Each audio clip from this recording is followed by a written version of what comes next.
Friends, पिछले video में मैंने आपको बेसिक थेरेपी के नेम्स बताए थे और उसको हमें कैसे इम्प्लीमेंट करना है हम इस वीडियो में मैं आपको बताऊंगा। सबसे पहले थेरेपी आती है ईआरपी। ये ईआरपी माने क्या? Exposure response prevention therapy. उसके बाद आती है एक्ट, एक्सेप्टेंस कमिटमेंट थेरेपी। और उसके बाद आती है सीबीटी। तो सीबीटी माने क्या? तो सीबीटी माने कॉग्निटिव बिहेवियर थेरेपी। ज़्यादातर ये तीन थेरेपी पॉपुलर है और उससे बहुत अच्छा रिजल्ट आता है। तो हम सबसे पहले जानते हैं कि एक्ट थेरेपी क्या है, उसके बाद एक्सपोजर और लास्ट में सीबीटी। तो एक्ट थेरेपी बेसिकली क्या है? एक्ट थेरेपी ये है कि एक्सेप्टेंस कमिटमेंट थेरेपी, मतलब ये जो हमारे थॉट हमारे माइंड में आ रहा है जिसका कोई रियलिटी में एग्जिस्टेंट नहीं है, लेकिन मेरे माइंड में जो उसके पैटर्न बने, पैटर्न की वजह से जो एक्शन हो रहे हैं, उसके वजह से मेरे माइंड में जो थॉट रिपीटेडली आ रहे हैं उस पर एस्केप करना कि हाँ ये थॉट आएंगे, क्योंकि जिसका हमारे माइंड में पैटर्न तैयार होता है उसके हमारे अंदर थॉट बनते। तो एक सिनेप्स होता है बेसिकली।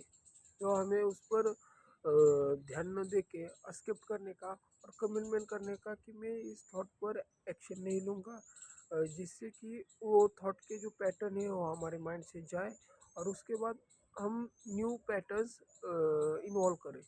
तो सबसे पहले हमें क्या करना है कि एक्सेप्टेंस कमिटमेंट थेरेपी।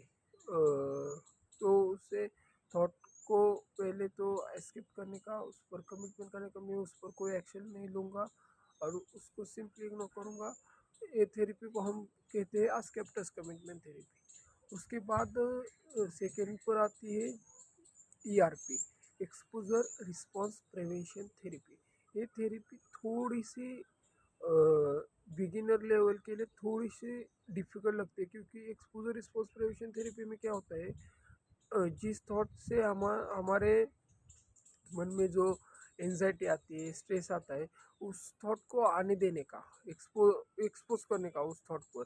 मतलब हमारी उसी में होता क्या है, हमारे मन माइंड में जो थॉट आता है उस पर हमें एंजाइटी चालू होती है। एंजाइटी चालू होने के बाद हम जो एक्शन लेते हैं, रिपीटेडली एक्शन लेते हैं, उससे हमें रिलीफ मिलता है। लेकिन वो रिलीफ परमानेंट नहीं होता, वो रिलीफ सिर्फ थोड़ी देर के लिए होता है, फिर वो थॉट आने के बाद फिर वो एक्शन चालू होते हैं। तो रिपीटेडली लूप में हम फंसे होते हैं।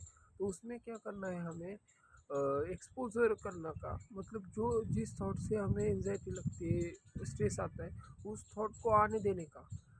प्रिवेंशन मतलब क्या? उस पर लेकिन रिएक्ट नहीं करने का, मतलब एक्सपोज करने का, लेकिन उस थॉट पर प्रिवेंशन मतलब क्या? उस पर रिएक्ट नहीं करने का।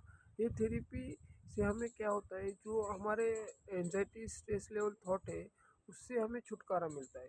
सो ये एक्सपोजर। और सबसे एक्सपोजर प्रिवेंशन थेरेपी में क्या होता है, हमारे माइंड में वो थॉट आने के बाद जो पहले पैटर्न के हिसाब से जो केमिकल रिलीज होंगे, हो केमिकल होने के बाद हमें एंजाइटी आएगी। एंजाइटी आने के बाद हम लूप में फंस जा सकते हैं, लेकिन हमें उस लूप में न फंसते शांत बेड पर उस पर कोई एक्शन नहीं लेने का और शांत सिर्फ वो थॉट, सिंपली आप बॉडी को ये करने का। ए सिंपल थॉट है, ये आएगा फिर जाएगा, ये सिंपल थॉट है, ये आएगा ये जाएगा, लेकिन उस पर हमें कोई भी एक्शन नहीं लेने का है। उसके बाद थर्ड पर आती है क्या? सीबीटी। सीबीटी थेरेपी में क्या होता है, कॉग्निटिव बिहेवियर थेरेपी। कॉग्निशन मतलब क्या कि हमें पता है कि ये सब एंजाइटी है, मतलब ये मेरे उस तरीके के होते हैं, रियलिटी में एग्जिस्ट नहीं करते। तो कॉग्निटिव बिहेवियर थेरेपी में क्या करना होता है कि हमें उस थॉट से सेपरेट होना है। मतलब ये थॉट मेरा नहीं है। कॉग्निशन में क्या कहते हैं, ये थॉट मेरा नहीं है। हमें क्या होता है, जिस चीज़ से भी हम आइडेंटिटी अपनी लगाते हैं उस पर हम इमोशनली अटैच होते हैं। जिस चीज़ से हमें आइडेंटिटी नहीं होती उससे हम इमोशनली अटैच नहीं होते।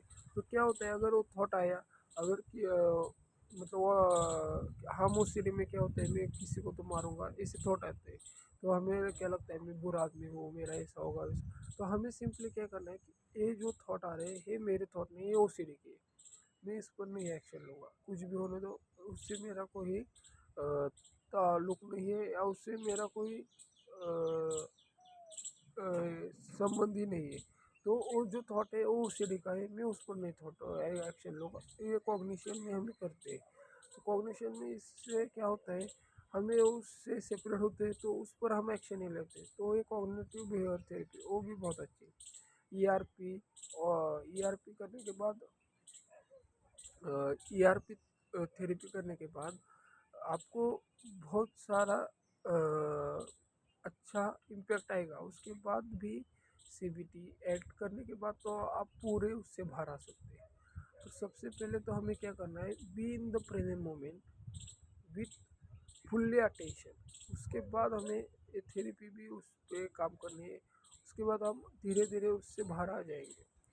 और उसके बाद जब हमारा बाहर आने का स्टेज आएगा, तभी हमें दिमाग में यही रखना है कि किसी भी चीज़ का इमेजिनरी लेवल पर लूप नहीं बनाने का। See the things in reality manner. जो रियलिटी में जो चल रहा है उसी मैनर में हमें कोई कौन सी भी चीज़ देखनी चाहिए, ना कि हमारा माइंड में कुछ तो इमेजिनरी चल रहा है उस पर हम एक्शन ले रहे हैं, उस हमें लग रहा है ऐसा होगा ऐसा होगा। उससे हमें पूरा छुटकारा करना है।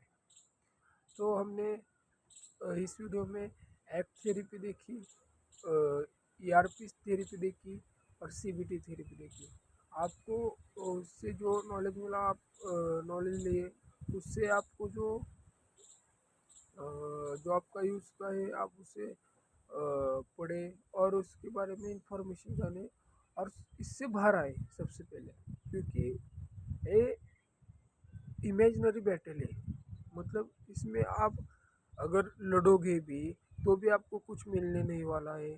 अगर आप नहीं भी लड़ोगे तो भी आपको कुछ मिलने नहीं वाला है। तो ये बैटल में लड़ने का ही क्यों है, उसको सिंपली इग्नोर करने का ना। मतलब जो ओसीडी जो डिसऑर्डर है उसमें क्या है, इमेजिनरी बैटल में सिर्फ हमारी एनर्जी आती है, उससे आउटपुट तो कोई नहीं मिलेगा। तो सबसे पहले तो हमें इससे बाहर आना है, क्योंकि इससे बाहर बहुत अच्छी दुनिया है। ये क्या हो रहा है, हम जो लूप में फंसे हमको लग रहा है हमारी हमारी ज़िंदगी इतनी है, ये यही लूप है जो है। सबसे पहले थॉट आएगा, थॉट के बाद हमें एंजाइटी आएगी, एंजाइटी के बाद स्ट्रेस आएगा, स्ट्रेस के बाद हम रिपीटेटिव एक्शन लेंगे उस पर फिर रिलीफ आएगा। रिलीफ आने के बाद थोड़ी देर बाद, थोड़ी देर के लिए रिलीफ आएगा, उसके बाद फिर ये लूप चालू होगा। ये लूप चालू ही रहेगा। तो हमें ये लूप सबसे पहले ब्रेक करना है। ब्रेक करने के बाद हमें हमारे माइंड पर खुद का कंट्रोल लाना है। ये थेरेपी करके, मेडिटेशन करके, फिर नेचर सबसे इम्पोर्टेंट क्या है, हमें नेचर से कनेक्ट रहना है। मतलब सुबह का विटामिन डी हमें मिलना चाहिए। ऑक्सीजन ज़्यादा मिलने के लिए हमें ट्रीज़ के नज़दीक जाना चाहिए, हमें ट्रीज़ के। फिर हमारी वॉकिंग अच्छी होनी चाहिए, हमें एक्सरसाइज करनी चाहिए। ये सब हमें करने के बाद हमें, जब से हम ये सब करते समय जब हम नेचर से कनेक्ट हो गए, तो भी हमें बहुत अच्छा उसका रिजल्ट आएगा। और सबसे पहले हमें इससे बाहर आना है। इससे बाहर आने के बाद पूरी जो दुनिया तुम हम जब प्रेजेंट मोमेंट में पूरा रहेंगे तो बहुत हमें उससे अच्छे एक्सप्रेशन मिलेंगे। अच्छा हमारा जो माइंड सेट है वो अच्छा बनेगा, उससे हम बहुत अच्छे इंसान बन जाएंगे। तो सबसे पहले हमें ये जानना है। Thank you.